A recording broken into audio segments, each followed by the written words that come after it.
It's been a little while since we've done some theory crafting on what's the best weapon for this or for that, but with Atheon available, I figure that's a pretty good time to revisit the series.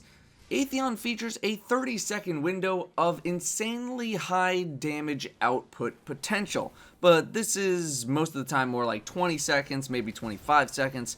Something I've seen suggested a lot is Celestial Nighthawk spam because it's really easy, so we're going to start things off with that.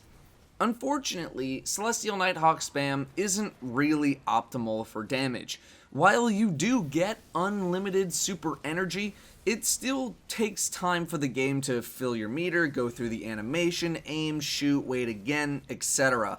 In a test, my raid teammate was able to get off 6 golden guns in the 30 seconds of Time's Vengeance at 142,565 damage per shot. That's less than 1,000,000 damage, which is more than obtainable with other weapons. It's fun to do, sure, but optimal? Not exactly. I wanted to look at Ex Machina next, but Black Spindle does the exact same damage and is going to be a better option provided you hit your crits to get the reload. 139,572 damage per shot with Weapons of Light, 15 shots, no ammo bonuses equipped, gives us just over 2 million damage assuming all crits. Add in a tether or even a melting point if you're stupid and brave enough, and you could hit almost 2.5 million in just 15 spindle shots, plus have some time left over to do some heavy weapon damage if you're fast enough. But we'll take a quick look at Ex Machina anyway, just for a time evaluation.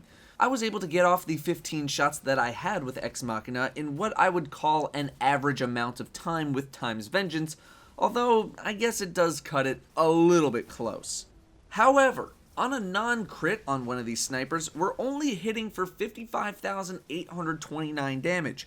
So if your aim is really bad and you hit no crits at all, you're going to be looking at less than 1 million damage. Our damage range for purely sniping with Spindle or Ex Machina is 0.84 to 2.09 million damage. Everyone's favorite Sleeper Simulant is up next, doing a whopping 245,101 damage per crit. You will be able to get 9 shots off provided you are quick enough, giving us a total of 2,205,909 damage if everything is a crit, and that includes Weapons of Light. 196,082 damage is what you get with no crit, so we're looking at somewhere in between 1.76 and 2.2 million damage per 9 rounds of Sleeper Stimulant with Weapons of Light. Our top potential damage is nearly the same as sniping, but our low and our mean are significantly higher than sniping. The main risk of running Sleeper Simulant is, well, this. Bubbling back. Jesus. Calculated. What happened? Sleeper reflected back at my face. Calculated. bubble? This is now Apache stream. Calculated. Was that from the bubble? Then, of course, we have Ghorn. Unfortunately, I don't have a nice, neat way of getting the damage displayed for me in the boss screen, so this is going to be a little bit harder to calculate. The last time we calculated Ghorn damage, we came to the reasonable conclusion that there are 23 Wolfpack rounds in a rocket. Most of these, with Time's Vengeance, did 5,709 damage, with some of them doing almost 8,000 damage each. The ratio is about 75 to 25, and adding up all of the damage, we get 266,121 damage per rocket. And if you manage to score 7 rockets, that's a theoretical 1,862,847 damage. But again, like last time when we tested on Vosik, we know that when rapidly fired, the Ghorn will not trigger every single Wolfpack round on that follow-up shot. So the damage is going to be less than that 1.8 million number. Not to mention that if you're using Ghorn and you use the middle strategy, firing those rockets is going to be 1, kind of slow since you need to jump, and 2, kind of risky because you might accidentally blow yourself up. However, if you don't stand in the middle and you aren't being shot at by Atheon, then this is a really good way to dump some damage pretty quickly, and with some follow-up shots by a sniper, you could match up with Spindle or Sleeper.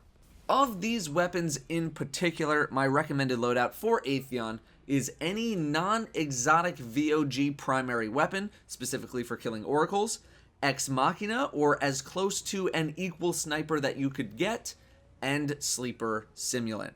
Provided you're careful and don't accidentally kill yourself with it in a bubble, Sleeper is a great damage choice for Atheon, and if your entire team uses it, gets in 9 shots, and all crits with Weapons of Light, you will deal over 11 million damage to Atheon in one cycle.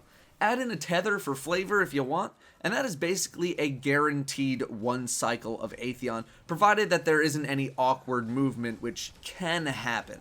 Ex Machina continues to be a top tier PvE sniper and is great for when you need to finish up Atheon if you don't kill on the first rotation, or if you're fast enough to use all of your sleeper shots. Ghorn is an acceptable replacement, but if I didn't have Sleeper, I would probably just go for sniping.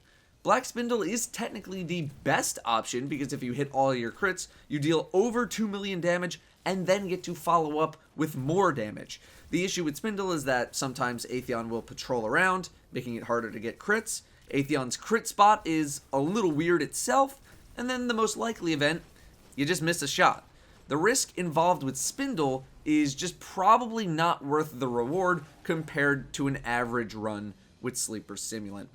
Anyway, that's what I have for all of you for Atheon killing weapons. I figure some people might ask about Templar as well, and Templar is a little tricky due to the constant loss and gain of hitting its crit spot, and honestly, Ghorn probably shines pretty well there because it doesn't need to rely on crits at all to be good. If you enjoyed this video, positive rating would be appreciated. Thank you all very much for watching, and I'll see you next time.